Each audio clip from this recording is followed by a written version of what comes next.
Oromonya enduman Oromo keessa dalan sabbe ke rifan iyyaaraaf jeetti diinni nutti nu doorsisaa ture woboon takkuma rifan iyyaaraaf jeetti diinni nutti doorsisaa ture woboon takkuma rifan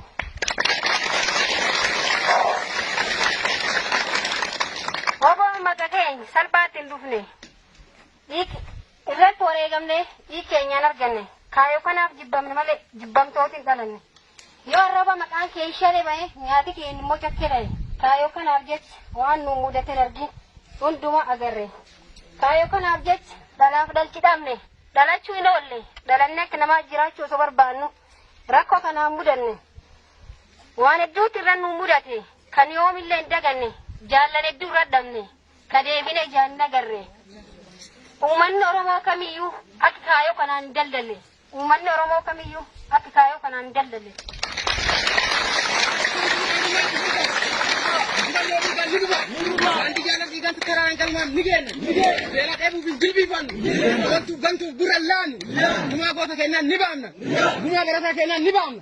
Gumaa daldalaa kennaan ni baamna. Gumaa Oromoo ni baamna. Beela dheebuu fi jilbiifan. Gantuuf harka laanu. Dillaanu. Oromiyaa rakkabbaan Oromiyaa nu. Oromiyaa rakkabbaan biyyaa nu. Oromiyaan tokko. Addam baan. Waliqoon. Fannoo kan moota Oromoo.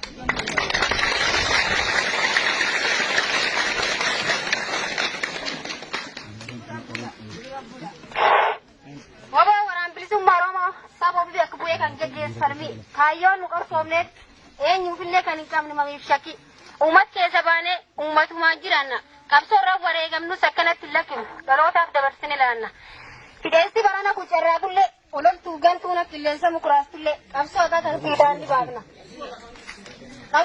fiidaan ni baafna mootummichi baana yoo deebisanii ilaalan ribe lolaatu hin ga'u ijaarsaan nu gowwoomsuuf majarraa garee addunyaan nu dadhabde barsiisan nu gowwoomsuuf majarraa garee addunyaan nu dadhabde barsiisan.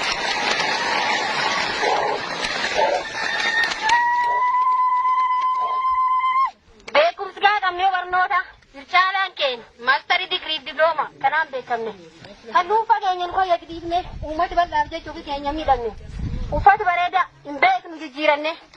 Gabachuuf osoo hin taane gara baasuuf osoo nyaanne sichaandi dubboo ishee micciiranne obsaan murannoo qabsaa'aati.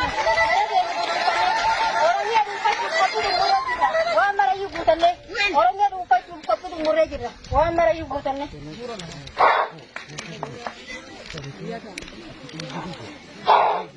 Qabniyoo barnoota bilchaalaan keenya maastarii digirii diplooma kanaan beekamne kan dhuunfaa keenya nu fayyadamne uummata bal'aaf jechuuf keenya miidhamne.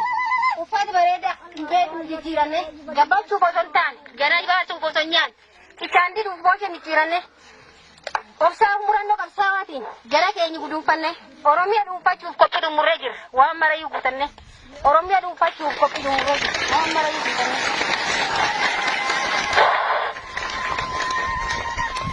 Oromiyaa wala boobsuuf nulmaan biyya uummata Oromoo harka kennuuf woboon abdii saba. Ofi bakka buunee irratti wareegamnu malee qabsoon abba qaba. Uummata Oromooti abbaan qabsoo kana isaaniif quuqamne hacuucaaf cunqursa saamichi bifa gargara jala isaan baafna. Qabeenya Oromiyaan qabdu. Fuunee uummata Oromootiif gabaasna malee ofii keenya booddiin ijaarra. Uummata Oromootti mata. Borsimni ittiin bulmaata. Bulchiinsi Oromiyaa bor fedhii uummataatiin madaalame dhiyaata. Bulchiinsi Oromiyaa bor.